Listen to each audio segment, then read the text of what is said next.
আজকে আমরা পড়ব সিন্ডারেলার গল্প। তুমি চিন্তা করো, এক বহুদূর দেশের কথা, বহুকাল আগের কথা। সেই বহুদিন আগে বহু দূরের দেশে ছিল এক বড়লোক আর তার বউ। বড়লোকের বউ হঠাৎ একদিন অসুস্থ হয়ে গেল। তারপর যখন অসুখ বাড়তে থাকলো, তখন সে তার ছোট্ট মেয়েকে নিজের কাছে নিয়ে এসে বলল, বাবা, সবসময় ভালোভাবে চলো, সবসময় সবার ভালো করো, তাহলে স্রষ্টা তোমার ভালো করবে। এই বলে সে চিরদিনের মতো চোখ বন্ধ করলো। এরপর মেয়েটা তার মায়ের কবরের কাছে প্রতিদিন যায় আর কাঁদে আর ভালো ভালো কাজ করে। তারপর শীত এলো, বরফে ঢেকে গেল মায়ের কবর। কিন্তু এরপর বসন্ত যখন আসি আসি করছে, গাছে নতুন পাতা গজাচ্ছে, বরফ গলে পড়ছে, তার আগেই বড়লোক বউ, বড়লোক বাবা আবার বিয়ে করলো। মেয়েটির বড়লোক বাবা আবার যাকে বিয়ে করেছিল, তার ছিল 2 মেয়ে। তারাও এলো মায়ের সঙ্গে থাকতে। তাহারা দেখতে ভালোই, কিন্তু হৃদয় ছিল জঘন্য শয়তানিতে ভরা। সৎ মেয়েটির সময় খুব খারাপ কাটতে লাগলো। তারা বলল, এই বোকাটা আমাদের সঙ্গে একসাথে বসতে পারবে না, আর রোজে রুটি খাবে সেটা ওকেই রোজগার করতে হবে, ওকে রান্নাঘর দাসীর কাজে পাঠিয়ে দাও। তারপর তারা মেয়েটির ভালো ভালো পোশাক কেড়ে নিয়ে দিল একটি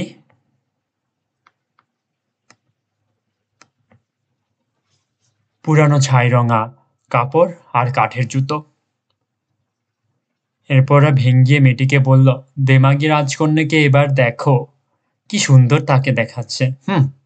মুখ ভেঙচে নানা রকম ঠাট্টা তামাশা করে তারা তাকে পাঠিয়ে দিল রান্নাঘরের কাজে।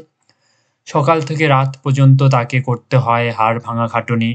কুয়ো থেকে জল তোলা লাগে, চুলো ধরানো লাগে, রান্না করা লাগে, বাসন মাজা লাগে। এত ছোট মেয়ে এত কাজ পারে? আর 2 বোন তো তাকে নানা অপমান করেই। মোটুর মসুরদানা ছাই গাদায় তারা ছড়িয়ে দেয়, যাতে ছোট্ট মেয়েটিকে সেগুলো বেছে বেছে তুলতে হয়। তারপর রাতে যখন সে বেজায় ক্লান্ত হয়ে পড়ে, তখন তাকে শোবার কোনো বিছানা দেয় না, শুতে হয় চুলার পাশের ছাই গাদায়। সবসময় তার গায়ে ছাই লেগে থাকে, সবসময় তাকে দেখায় খুব নোংরা। আর পুরানো কাঠের পাশে শুতে শুতে তাকে যেহেতু খুব নোংরা দেখাতো, তাই 2 বোন তাকে রাখতো সিন্ডারেলা বলে। ইংরেজিতে সিন্ডার মানে পোড়া কাঠ। তো একদিন ঘোড়ায় চেপে তাদের বাবা শহরে গেল উপাসনা করতে। প্রার্থনা করতে যাবার আগে সৎ মেয়েকে জিজ্ঞেস করলো, কি নিয়ে আসবে? একজন বলল, খুব সুন্দর একটা পোশাক চাই আমার। আরেকজন বলল, আমার জন্য নিয়ে আসতে হবে সাজার মতো অনেক জিনিস। সিন্ডারেলাকে বলল বাবা, সিন্ডারেলা, তোর কি চাই? সিন্ডারেলা বলল, বাবা, বাড়ি ফেরার সময় প্রথমে যে হেজেল গাছটা দেখবে, সেটার ডালে দেখবে, সেটার সেটার ডালটা আমার জন্য নিয়ে আসলেই হবে। বড়লোক বাবা তার সৎ মেয়েদের জন্য নিয়ে আসতো ভালো ভালো পোশাক আর সাজবার জিনিস, আর ফেরার সময় ফুলে ভরা হেজেল ডাল ভেঙে নিয়ে আসতো তার ছোট্ট মেয়ের জন্য। বাড়িতে সৎ মেয়েদের উপহারগুলো দিয়ে সিন্ডারেলাকে দিল হেজেল গাছের সেই ডালটা। বাবাকে ধন্যবাদ জানিয়ে সেই ডালটা নিয়ে সিন্ডারেলা গেল মায়ের কবরের কাছে। ডালটা সেখানে পুঁতে অঝরে কাঁদতে লাগলো সিন্ডারেলা। টপ টপ করে চোখের জল গড়িয়ে পড়ল ডালে। কিছুদিনের মধ্যেই সেই ডাল হয়ে উঠল চমৎকার একটি গাছ। প্রতিদিন 3 বার করে সিন্ডারেলা যায় তার মায়ের কবরের কাছে আর গাছের তলায় বসে থাকে। সে বসে থাকে আর কাঁদে আর প্রার্থনা করে। সেই গাছের ডালে বসে থাকতো ছোট্ট একটা পাখি। সিন্ডারেলা যা যা কিছুর জন্য প্রার্থনা করে, সেটা ছোট্ট পাখিটা শুনে রাখে আর মনে রাখে। একবার হলো কি, অনেক দিন পর রাজা একটা বিরাট ভোজ সভার আয়োজন করলেন। সেখানে সবচেয়ে সুন্দরী মেয়েদের নিমন্ত্রণ করা হলো, যাতে তাদের মধ্য থেকে রাজপুত্র তাদের বউ পছন্দ করতে পারে। এখন তা শুনে তো 2 সৎ বোন খুশিতে শেষ। তারা তো হচ্ছে যে ভোজ সভায় উপস্থিত থাকার জন্য একদম উঠে পড়ে লেগেছে। তারা সিন্ডারেলাকে আদেশ দিল তাদের চুল বাঁধতে, জুতা পরাতে আর জুতোগুলো চকচক করে পলিশ করতে। বলল, এগুলো ভালো করে করো, কারণ আমরা চলছি রাজপ্রাসাদে বল নাচের সভায়। সিন্ডারেলা তাদের হুকুম মতো কাজগুলো করে দিল। এরপর কাঁদতে শুরু করলো, তারও ইচ্ছে হচ্ছিল রাজপ্রাসাদে সেই বল নাচের সভায় যাবার। শেষটায় সে সৎমায়ের কাছে গিয়ে বলল তাকে নিয়ে যেতে। সবাই বলল, বলছিস কি সিন্ডারেলা, তুই যাবি রাজবাড়ির বল নাচের আসরে? তোর মতো ময়লা নোংরা ছেঁড়া পোশাক পরা মেয়ে নাচের আসরে? ভাব একবার ওর কথা, তোর না আছে বল নাচের পোশাক, না আছে নাচবার জুতো। কিন্তু তাও সিন্ডারেলা ওদের কাছে কাকুতি মিনতি করতে লাগলো। শেষটা একজন বলল, ছাই গাদা এক বাটি মসুর দানা আমি ফেলেছি, 2 ঘন্টার মধ্যে সেগুলো বেছে তুলতে পারলে তোকে নিয়ে যাওয়া হবে।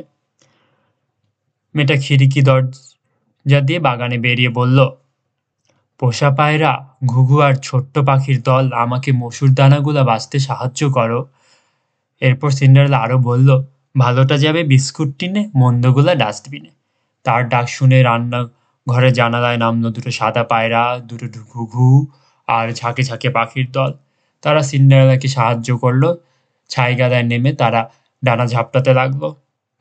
প্রথমে মাথা নাড়িয়ে কুটকুট করে পায়রাগুলো মসুর দানা বাছতে শুরু করলো। তারপর অন্য সব পাখিগুলো শুরু করে দিল কুটকুট করে বাছতে। 1 ঘন্টার মধ্যে সব ভালো মসুর দানাগুলো বেছে বেছে টিন ফেলে তারা উড়ে গেল।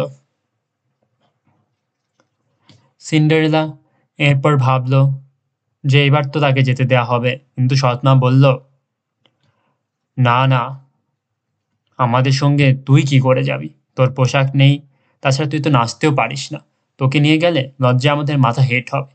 এই না বলে তার 2 অহংকারী মেয়েকে নিয়ে সে চলে গেল। বাড়ি খালি হয়ে যেতে সিন্ডারেলা গেল তার মায়ের কবরের কাছে। তারপর সেই হেজেল গাছের নিচে বসে বলল, ছোট্ট গাছ ঝরাও ঝরাও, সোনালি রূপলি পোশাক পরাও। তাই শুনে সেই সাদা পাখিটা উপর থেকে ফেলে দিল সোনা আর রূপর কাজ করা পোশাক আর সিল্কের উপর রূপলি নকশা করা একজোড়া জুতা। সেই জুতো পরে সিন্ডারেলা হাজির হলো রাজপ্রাসাদের নাচের আসরে। সৎমা আর বোন তাকে চিনতেই পারল। তারা ভাবলো বুঝি বিদেশের কোনো রাজকন্যা সোনালি পোশাক পরে এসেছে, এমনই চোখ ধাঁধানো সুন্দর দেখাচ্ছিল তাকে। সে যে সিন্ডারেলা সে কথা এরা স্বপ্নেও ভাবতে পারেনি। তাদের ধারণা সিন্ডারেলা তখন বাড়িতে কালিঝুলি মেখে মসুর দানা বাচ্ছে। এরপর রাজপুত্র তো সিন্ডারেলাকে দেখে মুগ্ধ। সে চাইল সিন্ডারেলার সঙ্গে নাচতে, অন্য কারোর সঙ্গে সে নাচতেই চাইল না। এরপর মাঝরাত পর্যন্ত নাচার পর সিন্ডারেলা বলল তাকে বাড়ি ফিরতে হবে। রাজপুত্র বলল, তোমার সঙ্গে তোমার বাড়ির দোরগোড়া পর্যন্ত যাই। তারপর জানতে চাইল কোথায় এই সুন্দরী মেয়েটা থাকে। সিন্ডারেলা কিন্তু পায়রা ঘরের মধ্যে লাফিয়ে ঢুকে রাজপুত্রকে এড়িয়ে গেল। বাইরে দাঁড়িয়ে অপেক্ষা করে চলল রাজপুত্র। সিন্ডারেলা আর যখন ফিরেই আসতো না, তখন সিন্ডারেলার বাবাকে সে বলল যে একটি অচেনা মেয়ে তো পায়রা ঘরের মধ্যে লাফিয়ে ঢুকেছে। বুড়ো বাপ ভাবল সেই অচেনা সুন্দরীটা সিন্ডারেলা নাকি। তারপর কুড়ুল এনে পায়রা ঘর টুকরো টুকরো করে ফেলল। কিন্তু সিন্ডারেলাকে তো খুঁজে পাওয়া গেল না। আর বাড়ির ভিতরে গিয়ে দেখে নোংরা পোশাক পরে সিন্ডারেলা বসে আছে ছাই গাদার মধ্যে। কারণ সিন্ডারেলা পায়রা ঘরের পিছন দিক দিয়ে বেরিয়ে মায়ের কবরের পাশ দিয়ে হেজেল গাছের কাছে ছুটে গিয়ে সুন্দর পোশাক বদল করে পুরানো ছাই রঙা পোশাক আর কাঠের জুতো পরে রান্নাঘরে ফিরে এসেছে। আর তখন পাখিটা সেই সুন্দর পোশাকটা নিয়ে গিয়েছিল। পরদিনও আবার ভোজসভার আরেকবার নাচ। সেদিনও একই ঘটনা। সিন্ডারেলা সবাই যাওয়ার পর হেজেল গাছের কাছে গিয়ে বলল, ছোট্ট গাছ ঝরাও ঝরাও, সোনালি রূপলি পোশাক পরাও। তারপর পাখিটা ঝোপ করে ফেলে দিল আগের চেয়েও জমকালো পোশাক। রাজপুত্র তার জন্যই অপেক্ষা করেছিল। রাজপুত্র আবার মধ্যরাত পর্যন্ত তার সাথে নাচার পর সিন্ডারেলা আবার চলে গেল। রাজপুত্র আবার পিছিয়ে আসতে আসতে সিন্ডারেলাকে হারিয়ে ফেলল। সিন্ডারেলা তারপর তার বাসার সামনের রসালো নাশপাতির গাছের উপর দিয়ে কাঠবিল্লির মতো তরতর করে উঠে ডালপালার মধ্যে লুকিয়ে পড়ল। রাজপুত্র আর খুঁজে পেল না। এরপর পরের দিন আবার নাচ গানের ভোজের উৎসব।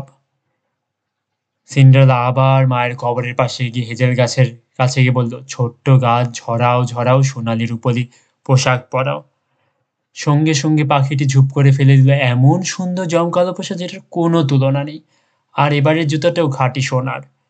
তারপর সেই একই ঘটনা, রাজপুত্র আর কারোর সাথে নাচতেই চেল না। কিন্তু রাজপুত্র বুঝে ফেলেছে এবার সিন্ড্রেলা চট করে পালাতে যাবে। তো রাজপুত্র আগের থেকে যেটা করেছে সে হচ্ছে যে গোটা সিঁড়িতে মাখিয়ে রেখেছে আটা। সিন্ড্রেলা যখন পালাতে গেল তখন তার একটা জুতো আটকে গেল সেই আটায়। সেই আটায় যখন জুতোটা আটকে গেল সিন্ড্রেলা বাধ্য হয়ে সেই জুতোটা ছেড়ে তার বাকি জুতোটা নিয়ে দৌড়ে পালিয়ে আসলো। কিন্তু রাজপুত্র তো যা খোঁজার তা পেয়ে গিয়েছে। সেই জুতোটা নিয়ে শহরে ঘুরে বেড়ালো, বললো এই জুতোটা যার পায়ে হবে তাকেই আমি বিয়ে করব। আর সে যেহেতু এর আগে দেখেছিল সিন্ডারেলা ওই বড়লোক লোকটির বাড়িতেই পাশ দিয়েই লুকিয়ে যায়, তো সেও সব জায়গায় খুঁজে না পেয়ে বড়লোক লোকটির বাড়ির পাশে এসে বুঝলো যে এখানেই থাকবে সেই সুন্দরী মেয়েটি। কিন্তু রাজপুত্র তো তখনও জানে না যে এটা সিন্ডারেলা। তো সে যখন বলল যে সে এরকম এই জুতোর মালিককে খুঁজছে, যার পায়ে ছিল এই জুতো তাকেই সে বিয়ে করবে, তা শুনে তো দু বোন মহা খুশি, সিন্ডারেলার দুটো সৎ বোন। তারা ভাবলো যে এবার বুঝি তারাই হবে রাজপুত্রের বউ। কিন্তু জুতোটা যখন তারা পায়ের মধ্যে দিল তখন তাদের পায়ে আর জুতো ঢোকে না। কোনো মতে জোর করে জুতোটা পায়ের মধ্যে গলিয়ে তারা রাজপুত্রের কাছে গেল। রাজপুত্র তাদেরকে ঘোড়ায় নিয়ে যখন তার রাজপ্রাসাদের দিকে যাচ্ছিল তখন হেজেল গাছটায় বসেছিল ছোট্ট দুটো পায়রা। সেই ছোট্ট দুটো পায়রা চেঁচিয়ে উঠল, অবাক কাণ্ড, আরে এ কি, জুতো গলে না দেখি, ছোট্ট জুতো দেখেছ, ভুল করে এনেছ। এরপর রাজপুত্র বড় কনের পায়ের দিকে তাকিয়ে বুঝলো এই জুতো জোড়া তো তার হতে পারে না। তারপর সে গেল আবার ফিরে সেই পুরাতন বাড়িতে। সেখানে পরের মেয়েটি আবার ঘটালো একই কাণ্ড, জোর করে জুতোটি পরলো, কিন্তু সে জুতো কি আর আটে। তাই রাজপুত্র যখন আবার তাকে নিয়ে যাচ্ছে রাজপ্রাসাদের দিকে, সেই আটো সাটো জুতা পরা মেয়েকে দেখে পায়রা দুটো আবার বলল, অবাক কাণ্ড, এ কি, জুতো গলে না দেখি, ছোট্ট জুতো দেখেছ, ভুল করে কিনেছ। রাজপুত্র দেখে আবারও তো এই একই কাহিনী। সে বুঝলো এই মেয়েটিও আসল কোণে নেই। তারপর সে ধনী লোকটিকে বলল, তোমার কি আর কোনো মেয়ে নেই? সিন্ডারেলার বাবা উত্তর দিল, না, তবে আরেকজন আছে, সে আমার আগের বউয়ের মেয়ে, কালে ঝুলি মাখা, আধা পেট খাওয়া, সে তো আসল কোণে হওয়ার কথাই নয়। রাজপুত্র বলল, তাকেই নিয়ে আসো। সৎমা বাধা দিল, না না, মেয়েটা কালি ঝুলি মাখা, তাকে দেখালে লজ্জায় আমার মাথা কাটা যাবে। রাজপুত্র তো তা মানে না, বলে তাকে নিয়ে আসতে হবে। মেয়েটি এরপর ভালো করে মুখ ধুলো, হাত ধুলো, এরপর রাজপুত্রকে অভিবাদন করলো। রাজপুত্র তার হাতে দিল সোনার জুতা। এরপর টুলে বসে পা থেকে কাঠের ভারী জুতা খুলে সোনার জুতার মধ্যে সিন্ডারেলা পা ঢোকালো, আর খুব সহজেই তার পা ধুয়ে গেল। তখন হচ্ছে রাজপুত্র বুঝলো এই তো সেই মেয়ে। আর মেয়েটি যখন দাঁড়িয়ে তার দিকে মুখ তুলে তাকালো তখন রাজপুত্র তো পুরোই নিশ্চিত। সে বলল, এই তো আমার আসল বউ। তখন সৎমা আর সৎ বোনের রাগে ফুঁসতে ফুঁসতে সরে দাঁড়ালো। রাজপুত্র নিজের ঘোড়ায় সিন্ডারেলাকে উঠে নিয়ে যেতে শুরু করলো। আর হচ্ছে যে হেজেল গাছটার কাছে যখন গেল তখন ছোট্ট পায়রা দুটো বলল, দেখো দেখো, জুতো গলেছে ঠিকই, জুতো নয় ছোট, আসল দেখেছো, জুতো নয় ছোট দেখেছো, আসল কোণে কেনেছো। এই বলে পায়রা দুটো এসে বসলো সিন্ডারেলার কাঁধে, একটি ডান দিকে অন্যটি বাঁ দিকে। এরপর ধুমধাম করে তাদের বিয়ে হয়ে গেল। আর বড় দুটি বোন রাজ পরিবারের সাথে তাদের আত্মীয়তা জাহির করতে চাইল। সিন্ডারেলা যেহেতু অনেক দয়ালু, তাই সিন্ডারেলা তাদের প্রতি দয়া দেখিয়ে তাদেরকে কিছু বলল না তেমন, শুধু বলল, তোমরা আর কাউকে কোনোদিন এভাবে কষ্ট দিও না। এরপর সবাই সুখে শান্তিতে বসবাস করতে থাকলো।